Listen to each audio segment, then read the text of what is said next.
ndashima Imana cyane kubwo kuba aha hantu Columbus. Imana yo mu ijuru ihabwa icubahiro. Ikindi congayeho ndashimira abayobozi b'ikiyumbe baduhamagaye. Ndagira ngo niwe Imana yo mu ijuru bahumugisha. Duciye ku bugufi ku bwanyu, mubarikiwe sana. Ikindi congayeho ndashimira cyane kubwo guhura na Apotre, mbese mumubone nk'umubyeyi n'umwana kuko no umushumba wanje kandi nkunda, sinovugiraga ahangaha iby'uburyajya ku gatuti. Imana imuha umugisha. Hari ikintu yambwiye no mu kuba ndahangaha yigeze kubimbwiraho, ariko arambwira ico gihe cyanyigishije ikintu kimwe, kinyigisha gusenga, dusenga mbese mu bushake bw'Imana. Yigeze kumbwira, arambwira ati mbonye kuja mu ivugabutumwa werekeza ico gihe nari ntarabisingira. Ti iyo vugabutumwa niryo rizofungura ibintu byawe. Ti dosiye yawe nubwo isa n'iyapfuye kandi nari nsa n'umuntu wahawereje gusa batayitangarije. Ariko arambwira ngo nuja mu ivugabutumwa ukerekeza ingiyi za Rwanda nico gihe ibintu byawe bizofunguka. Byabaye ko Imana yamye nyicaza hahandi muri Kenya ndicara kugeza igihe nahagurutse mu ivugabutumwa. Maze guhaguruka mu ivugabutumwa nico gihe ibyanje byafungutse. Nakaza ntangira gutya guhambira imyenda ngo ndagiye, bakama bahamagara ngo ejo uzoze. Kenshi ibo barabizi nakundaga kutega nkurikiye abandi. Ni naco gihe nagendeye mu ndege siyiziza UN kubera ivugabutumwa. Imana yo mu ijuru imuha umugisha cyane. Ndashimira famille Espoir n'umudamu we. Aba bantu, uyu mudamu ni umuntu nakuyeho amasomo menshi. Uyu muntu ari mu bantu baza bitabira ibitaramo kandi yari yibanye hano wenyine. Yemwe nta rwitwazo ruzobaho. Uzoza utanga urwitwazo, Imana yamikwereka undi muntu wabishoboye kandi wari ufite ka imeze nk'iyawe. Yarataramye, mfite amakuru yiwe hariya muri Dayton, murabizi. Kandi agira umwana yakaza mugendana akamujana mu gitaramo. Imana yo mu ijuru imuha umugisha. Kandi yanzanye, niwe watuzanye twebwe ukuntu tubona ko turi batatu. Turi basha, uwo mutware we ni musha na yaje nyuma yacu. Mbese niwe waje atwaye ni nawe dusubizayo. Imana imuha umugisha. Ndashima Imana kubwa Muhasha. Muhasha niwe perezida wacu w'abayumbe mu itorero. Nawe yaje twagumye kumubwira ngo tugende kubera ko yarazi ko ku itorero bari bugira igitaramo. Aratubwira ati sinsiga igitaramo ku itorero, ariko bamaze gutangaza ko ntaco tuzokomeza ejo araduhamagara aratubwira ngo araje. Imana yo mu ijuru imuha umugisha. Ndashimira n'umutware wanje twazanye. Amen. Kindi congeyeho ndashima Imana kubwo kubona abantu hano. Hariho bamwe biwacu neza kavukire ba Janti. Imana iguha umugisha. Ndashima Imana kubwo abantu twabanye icangugu. Imana ibaha umugisha. N'abandi bankuru nziza hano muri Kenya, mubarikiwe sana. Ndashima Imana kubwo yarahaye Patrick umwana. Arashobora no kuba atanzi cyane, ariko Imana yo mu ijuru ibihere bw'icubahiro. Dusome ijambo ry'Imana tutinze mu mashimwe. Amazina yanje banyita Nyarwaka Esperance. Ndi umumama, umutware wanje nguwo, mfite abana babiri b'abahungu. Ndi umukirisitu, umugani w'Abanyakenya bazavuga ngo nimeokoka. Ndi umukirisitu, ubu ndi mu gukorera umurimo w'Imana hano muri Penuel. Imana yo mu ijuru ibaha umugisha. Ndashima Imana kubwa babozera. Mubarikiwe sana. Reka dusome ijambo ry'Imana mu Ngoma za 2 igice cya 7. Muzamurire mikoro ningaho ndagira ngo utari kuvuga neza. Igice cya 7 umurongo waho wa 14. Igice cya 7 umurongo waho wa 14. Haravuga ngo maze abantu banje bitiriwe izina ryanje mutegere nibicisha bugufi, ico ni kimwe, bagasenga bagashaka mu maso h'Imana, mu maso hanje bagahindukira bakareka ingeso zabo mbi, nanjye nzumva ndi mu ijuru mbababarire igicumuro cyabo mbakirize igihugu. Amen. Haleluya. Uyu munsi ubundi ni umunsi wa Pasaka. Ni umunsi wa Pasaka, kandi umunsi wa Pasaka ni ukuvuga ngo twebwe abakirisitu tuba turi ko twizihiza, ni nka anniversaire ku bakirisitu, tuba turi ko twizihiza gupfa no kuzuka kwa Yesu Kristo, kuko niryo shingiro ry'umunezero wacu witeka. Ariko bene data batanze topike ivuga hejuru yo gusenga, ari iyi ngiyi twasomye tumaze gusoma ahangaha. Nubwo turi muri Pasaka, ariko kandi ni ukuvuga ngo umunezero wacu, haleluya, nuko Yesu Kristo yapfuye akazuka. Pawulo ariko hamiriza ab'Ikorinto umuzuko, yarababwiye ngo nubwo bamwe mugaruka abantu ntibari ko bareba, ngo nubwo hariho bamwe bigisha ngo bakavuga kuko ntawazutse. Amen. Haleluya. Aravuga ngo nimba ntawuzuka, ngo na Kristo ntarakazuka, ngo kandi na Kristo nimba atarakazuka, ngo ibyo tuvuga ngo biba bibaye ubusa, ngo mbese n'ishingiro ryacu ry'ubukirisitu tuba tubaye ngo abagabo bo guhamya ibinyoma. Ariko aravuga ngo ariko noneho Kristo yarazutse, ngo niwe muganura w'abasinziriye. Haleluya.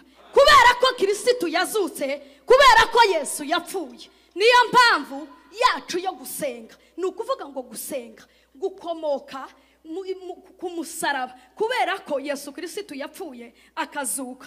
Niyo nkomoko yo gusenga, niyo nkomoko y'iyi topike tugiye kuvuga hejuru yo gusenga. Niyegereje abandi bakozi b'Imana binjiye barimo Gikwerere, Imana yo mu ijuru ibaha umugisha, na Pasiteri Murama n'abandi, mubarikiwe sana. Natekereje ko tuganira hejuru y'umusaruro uzuva mu masengesho. Montegere, hejuru y'umusaruro uzuva mu masengesho. Ni ukuvuga ngo iyo dusenze tuba dusa n'abantu bari ko babiba, kandi iyo umuntu ari ko abiba abategereje ko byanga byakunda azosarura, kubera ko hari ico yateye. Iyo wateye rero uzusarura kubera ko wateye, iyo utateye tushobora kuzosarura, kubera ko hariho abantu b'abashangu benshi bo muri Kongo batakaza bahinga, kandi abo ngabo nibo bakazusanga habe no mu ngo zabo bakavuga ngo urugo rwanaka ngo rugira inzara, kubera ko batateye. Ni ukuvuga ngo iyo turi ko dusenga tuba turi ko dutera. Kandi nasanze, haleluya, hariho n'abantu b'abashangu muri ibi by'ubwami bw'Imana, umuntu akama yicara akaba hatazasenga. Ni ukuvuga ngo nimba utazusenga ni ukuri ntutegereze gusarura, kuko ntacu uri kubiba. Amen.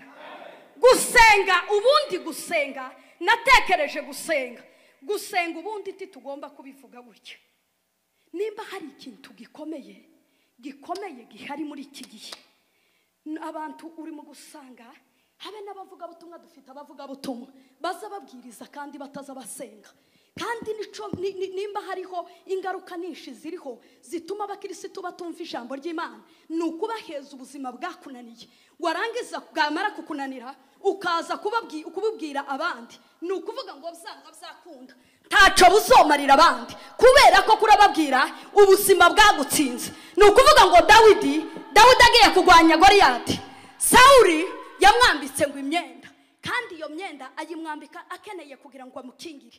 Ariko Dawidi agire ngo aratera biranga, agire ngo atere ukuguru biranga. Kubera iki? Kubera ko Dawidi yamwambitse imyenda yatsindanwe. Ni ukuvuga ngo Bwana sifiwe sana, kubera ko yamwambitse imyenda yatsindanwe, Dawidi ndi yari gushobora gutsinda. Yari imyenda bamaranye iminsi 40 iriya mu ndake mu mwobo yahunganye. Ariko Dawidi aravuga ngo ibingibi sinabimenyereye. Abantu bari mu gukenera guheza abandi ubuzima batabamo, bagashaka kwambika abandi ibintu ibo batsindanywe. Ariko gusenga ni ugusenga, habe nubwo norekera gutyo.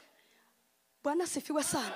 Ejo bundi ninjiye mu nzu imwe sanga barambitse abariko bavuga hejuru y'abavuga butumwa, bakaza bavuga ngo se nguriya muvuga butumwa n'uyu ngo barutana guti.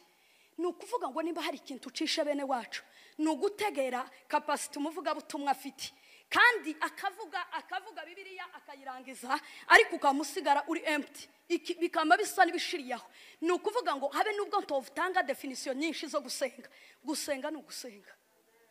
Duheze icyubahiro. Haleluya!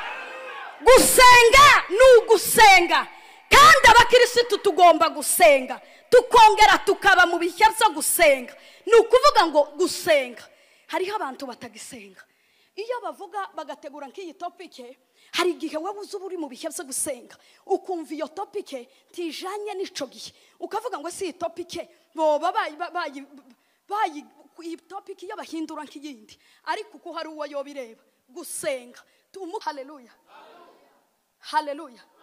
Umukirisitu wese wamenye Imana agomba kuba mu bihe byo gusenga, akaza afata umwanya wo kuba imbere y'amaso y'Imana agasenga.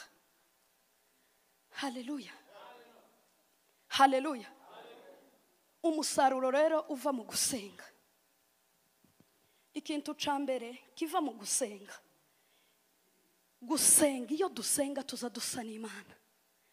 Ijambo ry'Imana riza rivuga ngo birahagije kumwigishwa amera nk'umwigisha. Iyo dusenga, nimba hari akaga twagize muri iki gihe, nimba hari ikintu gisuzuguje abakirisitu, ni ugusenga, ugasenga ugatinda imbere y'amaso y'Imana. Ariko baza baja kukureba bakama basanga uri na shukuru, reka riwe ntanga urugero niwe twazanye, bakaza bavuga ngo ese kwaza senga, kwaza tinda mu bihe byo gusenga, ariko atazahinduka, ko atazayera imbuto. Ubundi tidusa n'Imana physically, kuko Imana ntigira ishusho y'umuzungu, ntigira n'ishusho y'umwirabura. Imana Bwana sifiwe sana, haleluya. Tuza dusa n'Imana iyo twera imbuto zigize abakirisitu. Ni ukuvuga ngo iyo dusenga birahagije kumwigishwa. Niko Yesu Kristo yabwiye abigishwa be, arababwira ngo birahagije. Yari ko basezera agiye kuja mu ijuru, arababwira ngo birahagije kumwigishwa amera nk'umwigisha. Ni ukuvuga ngo iyo dusenga tuza dusa n'Imana. Umuntu yaza kureba akavuga ngo ni ukuri uriya muntu yamenye Imana, akavuga ngo uriya mudamu azagenda nk'umuntu wamenye Imana. Ariko iri kubona baza bavuga ngo azasenga ariko ntasa nabyo, nushaka uzohindukire uze kuvuga ngo ese niki gituma bari mu kumbona sispe, niki kibitera gusenga. Rero tuza dusa n'Imana. Haleluya. Gusenga, ikindi ca kabiri, gusenga umusaruro uva mu gusenga kuza kuduhesha kwicisha bugufi. Biri byo mu byanditswe muri iri sengesho rya Salomo yasenze. Ni ukuvuga ngo gusenga kuza kuduhesha kwicisha bugufi. Ubu nyine uri mu kugusanga umuntu yasirimba gusa, yagira gutya yiterera ahangaha yagwa yagaruka gutya akama yumva yaragagaye. Cyangwa se ukamusanga kera ari bo buri mko wamusanga batangiye kwambara nk'udupataro dufashe gutya, ukujya akama yumva ko style zahindutse, akama yumva ko ibintu zahindutse kubera ko bari mu kumubona hariya kuri YouTube. Iriya YouTube yisha abantu benshi. Ariko iyo dusenga tuza twicisha bugufi, kandi iyo umuntu yicisha bugufi, iyo ukeneye gukura uzubanza ukicisha bugufi, wamara kwicisha bugufi Imana ikabona kukuzamura. Duheze icyubahiro. Haleluya. Ariko abantu bari mu gutangirira hariya hejuru. Ni ukuvuga ngo habe n'ubuzima iyo wabutangiriye hejuru, zanga byakunda uzugenda umanuka aho kugenda uzamuka. Iyo wabonye gutya ukabona ushatse udafite nk'akazi muri ubu buzima busanzwe, warangiza ukamugenda gutangirira nk'ubuzima ko mu nzu y'ibyumba 5, ukamujiriye hejuru, zanga byakunda uzuje kubyara 3 warasubiye mu cyumba kimwe na saro, kubera ko watangiriye ubuzima hejuru. Abantu bari mu gutangirira baze mu gusenga, ahubwo bagatangirira hejuru. Ukaza usanga umuntu yagaziriye hejuru ni umustar ukomeye uzwi, kandi baza bamubwira ngo turakuzi ko tukuzi kuri YouTube wa mama we, ukamagumva wagiriye hejuru kubera ko watangiriye ubuzima iriya hejuru. Zanga byakunda uzogenda umanuka, ariko ubuzima buza buhera hasi. Bwamara guhera hasi, ubundi iyo wahereye no mu buzima busanzwe ugahera ngo mu cyumba kimwe na saro, buza buca ubuzima bukazamuka, ukaja muri 2, bwaca bukazamuka, ukaja muri 3, bwaca ukagura yawe, kubera ko watangiriye ubuzima hasi. Ariko hari abantu bari mu gutangira ubuzima iri hejuru, kandi bakabutangira ntaco bafite. Ni ukuvuga ngo byanga byakunda kubera ko wabuhereye hejuru udafite ikintu bizora umanutse. Mureke twicishe bugufi yeme, mureke twicishe bugufi. Niko Bibiliya ivuga ngo umuntu nabona mugenzi we ngo amubone nkaho amuruta. Nubona mugenzi wawe wamumubona nkaho akuruta, ariko ubu nyine umuntu urimo kumva ko ari we ugagaye, ukumva ko ari we gihangange, ukumva ko ari we uriho, ahubwo ukazabona abandi ko ari ubusa kubera kudasenga. Ariko iyo umuntu asenga aza yicisha bugufi, habe no mwitorero bakavuga ngo nukuri uyu muntu aba mwimpano y'Imana kubera ko azasenga azaca bugufi. Amen. Hallelujah. Ikintu cya gatatu, iyo dusenga, amen, iyo dusenga Imana izitugenderera, kandi iyo Imana itugendereye izitubitsa ibintu. Ni ukuvuga ngo nigeze gutanga urugero rumwe hariya ndiko mbwiriza hariya, mbabwira hejuru y'ukuntu perezida w'igihugu, perezida wa repubulika iyo avuze ngo ndagenderera akarere runaka, akavuga ngo ndagenderera akarere ka Rusizi kantu twabaye, ni ukuvuga ngo usanga byakunda hari ibintu biza bikorwa kubera ko perezida ari bugenderera ako karere. Ikintu cya mbere kiza gikorwa, haza habaho gukorwa isuku, bakama bakubura imihanda, bagakubura naho batari basanzwe bakubura bakahakubura. Ikindi congeyeho, baza bafata, Bwana sifiwe sana, baza bafata bakaza bagenda basana imihanda yagiye ikunduka. Ikindi congeyeho, bagafata timu y'abagabo bene babazi kuvuga, bamara bakababwira ngo wowe tugushinze ibyo uzotubwirira perezida. Noneho uzobwira perezida naza umubwira ati noneho ukuntu bimeze muri aka karere ka Rusizi. Bwana sifiwe sana. Hari ikintu dukenye, noneho dukenye amazi ntaraza muri aka karere, cyangwa se umuhanda twebwe nturatugeraho, cyangwa se ibitaro tibiratugeraho. Ni ukuvuga ngo iyo perezida rero ahageze byanga byakunda kubera ko yagendereye ako karere, hari ibintu biza bihinduka, hari ibintu biza bihinduka muri ka karere. Ni ukuvuga ngo taza basiga gutyo. Iyo Imana rero yatugendereye izituganiriza kandi ikatubitsa amabanga yayo akomeye, tukabasha kugira amakuru ahagije. Tuweze icyubahiro. Hallelujah. Nasanze nimba hari ikibazo gikomeye na jamu y'abantu bari mu guteza mu murimo w'Imana, n'abantu badafite amakuru ahagije. Nasanze kutagira amakuru ahagije ni ikintu gikomeye, ahubwo wobaho nta makuru. Aho kugira ngo ugire amakuru y'ibice, wobaho nta makuru. Ni ukuvuga ngo Pawulo igihe yageze muri Efeso yahasanze abantu b'ibice bibiri. Yasanze, Bwana sifiwe sana, intumwa za Yohana w'umubatiza. Ni ukuvuga ngo izo ntumwa za Yohana w'umubatiza yasanze nta makuru zifite, kuko Mwuka Wera yaje ngo ashikara ziganiriza, arazibwira ngo se mwari mwumva Mwuka Wera? Mwuka Wera yoba yarabagezemo. Izo ntumwa zamaze zimubwira ati ngahe tubumve cyo ni igiki, titurabumva iyo Mwuka Wera. Ngo arangiza arababaza ngo ese umwabatijwe umubatizo ki? Bamambwira ngo twabatijwe umubatizo wa Yohana. Ngo arangiza arababwira kubera ko nta makuru bari bafite. Buriya umuntu udafite amakuru uziyamubwira kandi akayamenya, ariko umuntu ufite ibice aza bitanga nabi, azabitanga nabi. Niko kumwakira ituzuye, kiri ituzuye izikura habe n'indwara ko yariri. Indwara baza basigara bayipima bakayibura kubera ko ngo amwoye kire ituzuye. Ngo arangiza arababwira ngo umubatizo wa Yohana, Bwana sifiwe sana, wari uwo kwihanisha abantu. Ngo ariko Yohana yaravuze ngo ndababatiza, ngo ariko uzaza hanyuma, haleluya, ngo uzaza hanyuma muzamwizere. Bwana sifiwe sana. Ngo amara kubabwira ayo makuru, ngo arabafata, ngo amara kubafata, ngo arababatiza mu izina rya Yesu. Ngo amara kubabatiza mu izina rya Yesu, ngo barambikaho ibiganza. Ngo amara kubarambikaho ibiganza bamabuzura Mwuka Wera, kubera ko nta makuru bari bafite. Ariko hepfo umanutse, Bwana sifiwe sana, Pawulo ngo amaze akomeza kubwiriza muri Efeso, ngo arangize atangira gukora ibitangaza, ngo kugeza igihe imyenda yari yambaye yari ko yambura gutya yiheza abantu, indwara zikama zikira. Ngo amaze haza abantu b'inzererezi, niko Bibiliya igivuga. Abo bantu b'inzererezi ngo ni bene Sikewa, ibo bari barafashe amakuru y'ibice. Mugaruke mureke kureba pasiteri.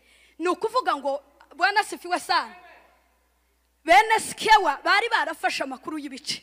ngo barangize gufata amakuru y'ibice, noneho bakopera kuri Pawulo ibyo ariko akora, kubera ko Pawulo yari akora ibitangaza kandi abiheshejwe na Yesu Kristo, kandi we yari yamaze kuzura Mwuka Wera, amaze ngo bene Sikewa barakopera, kubera ko yayo ni amakuru y'ibice bari bafite, kubera ko nta Mwuka Wera, kuko bariya bigishwa bowe kwa Yohana ibo bemeye kubwirwa amakuru ngo bamare kuyemera, barababatiza kandi buzura Mwuka Wera, ariko ngo bene Sikewa bagenda kwiyoberanya ku badayimoni. Buriya nimba hari ikintu kizi umuntu, Bwana asifiwe sana, haleluya. Imana irakuzi, na Satani irakuzi, abadayimoni uzubikunguzaho gutyo, bakama bakubwira. Nigeze mbona tuje gusengera umuntu ngo ashike yamavuga ngo esuku nawe bene Sikewa niko abadayimoni bababwiye, bamubwira ngo Imana turayizi kandi tuzi habe na Pawulo, none wewe urinde, kubera bari bafite amakuru y'ibice. Ni ukuvuga ngo rero Imana iyo yatugendereye, Bwana asifiwe sana, izi tubwira amakuru, ukaba mu buzima ufite amakuru, ukaba mu buzima udafite amakuru y'ibice, kandi ayo makuru yuzuye tuza tuyakura muri Bibiliya no mu gufata ibihe byo gusenga. Buriya umukristo usenga kandi agasoma ijambo ry'Imana aba afite amakuru yuzuye. Duhezeze icyubahiro, haleluya. Bwana asifiwe sana, aba afite amakuru yuzuye. Iyo Imana yakugendereye rero tizi gusiga gutyo, izisiga hari ibyo muvuganye, kandi abantu bari mu gukenera ngo ibagenderere batakibana, tibzokunda. Iyo ukomeje kwigira nabi, Mwuka Wera azatoroka, azagenda, wamara ugasigara uza wikangaza gusa, ariko ibintu byarakomeye. Ibintu habe n'abadayimoni bazaba makumenya, bakavuga ngo uyu nguyu ni ukuri, ni umukungura, ni kidomoro kitarimwo habe n'utuzi ko kirasakuza gusa. Gusenga, tugomba kuba mu bihe byo gusenga. Iyo dusenga kandi kintu ca kane nimba atari ca gatanu, tuza tugira ubutware. Bwana asifiwe sana. Nimba hari ikibazo gihari na abantu basenga ariko badafite ubutware, ngiki kintu abantu bakenya ubunyine, ni ukuvuga ngo ubutware, ubundi ndagira ngo mu Cyongereza ni authority. Ubutware, ugomba kugira ubutware, ukagira ubutware mu murimo w'Imana ukora, kubera ko abapolisi nibo abantu ba mbere bagira ubutware. Umupolisi azabona imodoka zije gusa iyo hari ikintu ariko akenga, kandi hariho abandi inyuma kandi bo badafite amakosa, ariko umupolisi azagira gusa ngo zikama zitonda zikagenda, kubera ubutware afite bw'umurimo akora. Azagira gutya gusa, kandi iyo agiye kuzihangura azasubira akagira gutya. Authority. Umukristo usenga agomba kugira ubutware. Ni ukuvuga ngo ubu nyine dufite abakristo bameze nk'abasirikare bamwe bo mu gihugu kimwe twabayemo, bakaza batanyuka ku bandi, bamara gutanyuka ku bandi, iyo bagiye bashikiriye bakangiriza, babona bashiba ariko bagenda bicururiza gusa, akamahagarara. Dufite abakristo bari mu kugenda banyaga, batanyutse ku bandi. Dufite abasirikare, ubundi turi abasirikare ba Kristo, dufite abasirikare batanyutse ku bandi, kandi ngo bamara gutanyuka ku bandi bari mu kugenda banyanyasa. Iyo bagiye bari mu kugenda bambura abantu ibyabo, ariko Bwana asifiwe sana, umukristo wasenze Imana azagira ubutware. Ni ukuvuga ngo intumwa nimba hari ikintu bagiraga, kandi intumwa ni ngaho zarushije abantu bose kugira ubutware. Intumwa zagiraga ubutware kugeza igihe bakaza bakazibwira ngo timusubire kwigisha mu izina rya Yesu. Ikintu cyo mutasubira kuvuga ni ukuvuga izina rya Yesu. Petero ngo bamuhamagara mu mwanya, akamavuga ati bitangaza dukoze tubikoze mu izina ry'Umwami Yesu. Urya mwafashaje abundi ngo muramwica mumare kumwica, muramuhamba ngo mumare kumuhamba, yarazutse. Ni ukuvuga ngo ibi bimenyetso turi ko dukora ni mu izina rya Yesu, kubera ubutware bagiraga. Iyo umuntu afite ubutware ntaza babayika, haleluya. Iyo umuntu afite ubutware, abantu kubura ubutware niyo mpamvu ari mu kurenguka hirya akavuga ishamya bamwo nabi, cyangwa se akaba yosegenya abandi. Ni ukuri nasanze bene wacu turi mu kwitiranya, tukagira ngo icyaha ni uburozi. Icyaha si uburozi gusa, woba wararetse uburozi ariko ufite amasengenyo. hariho abantu bafite amasegenyo. Imana itubabarire cyane. Hariho abantu bari mu kugenda basenya abandi. Hariho abantu kubera kubura ubutware akagenda ariko akazagenda acongeye abandi. Ni ukuri nimba ukigira bene ico kintu nta bwami bw'Imana wobona. Ntiwobona ubugingo warasigaranye ico kintu. Abantu baza bicara akabavuga ngo jewe ni ukuri ngo Imana yangiriye neza, ngo sinza nsambana, ngo jewe sindi n'umurozi, ariko warasigaranye akantu gatoya. Ijambo ry'Imana risa rivuga ngo mumfatire ingunzu, ngo n'ivyana byayo, ngo kuko ivyo vyana nivyo byaseregese byamaze umuzabibu, ivyo ngivyo byabindi wewe ukamureba cakindi, ariko ivyana by'ingunzu nivyo byariye ibintu byari maze. Ni ukuvuga ngo nika kurya kumuswa.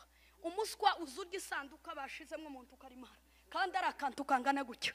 Nimureke Bwana sifiwe sana, dusenge kandi twiyambura ibintu byose, tuba abakirisitu bazima. Rero iyo dufite ubutware, haleluya, haleluya. Umunsi umwe hariho umudamu umwe wigeze kunyibeshaho, twari twicaye gutya ngo arangize turi mu masengesho ahantu, sinzi ukuntu nagiye kuryama hariya ndiko numva Imana nyine, ngo arangize we yamasigara avuga abayumbe nabi. Namamzuka ndamubwira ngo vakubwire ni ukuri ubavugire hirya, ndiwe no mu maraso yose nza numva ndiwe, ubavugire hirya. Ni ukuvuga ngo iyo umuntu yatakaje ubutware, aza yamabereka ko muri kumwe, ariko yarenguka agakora igitangaza, akonona uruzabibu. Ariko iyo umuntu afite ubutware, Bwana sifiwe sana, duhezeze icyubahiro, haleluya.